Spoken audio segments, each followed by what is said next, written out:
बुलढाण्यामध्ये उद्धव ठाकरेंची सभा संपताच काँग्रेसच्या पदाधिकाऱ्यांमध्ये हाणामारी झाली आहे।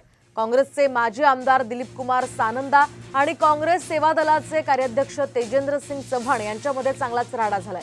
महाविकास आघाडीचे उमेदवार नरेंद्र खेडेकर यांच्या प्रचारार्थ खामगावात उद्धव ठाकरेंची सभा आयोजित करण्यात आली होती आणि या सभेनंतर दिलीप कुमार सानंदा आणि तेजेंद्र सिंग चव्हाण यांच्यामध्ये काही कारणावरून शाब्दिक चकमक झाली।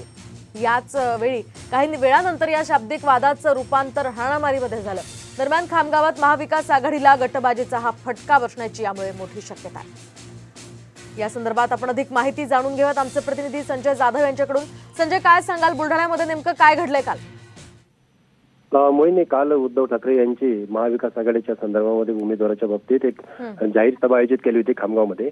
यामध्ये खामगावमध्ये ही सभा संपताच सगळे जे पदाधिकारी ते बाहेर निघताना त्यावेळेस माजी आमदार दिलीप कुमार सानंदा हे बाहेर निघत होते आणि त्यांच्या त्याचबरोबर काँग्रेस सेवा दलाचे अध्यक्ष हे तेजेंद्र सिंग चव्हाण हे सुद्धा बाहेर आले। त्यांची गाडी घेऊन ते निघत असताना त्यांच्यामध्ये काहीतरी थोडीफार बाचाबाची झाली, शाब्दिक बाचाबाची झाली। त्या बाचाबाचीचं रूपांतर नंतर हाणामारीमध्ये झालं आणि आमदार दिलीप कुमार सानंदा यांचे कार्यकर्ते त्यांच्या तेजेंद्र सिंग चव्हाण यांच्या गाडीवरती चालून गेले, त्यांच्यावर अंगावरती धावून गेले आणि त्यामध्ये धक्काबुक्की होत त्यांना मारहाण करण्यात आली आणि त्यांच्या गाडीच्या काचा सुद्धा फोडण्यात आलेल्या आहेत।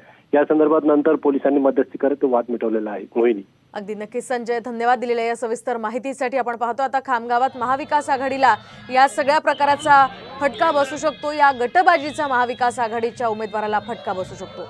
त्यामुळे आता महाविकास आघाडी या संदर्भात काय भूमिका घेते ते सुद्धा पाहणं महत्त्वाचं असणार आहे। बुलढाण्यातल्या खामगावातला हा सगळा प्रकार आहे। ठाकरेंच्या सभेनंतर हा सगळा राडा झालेला आहे।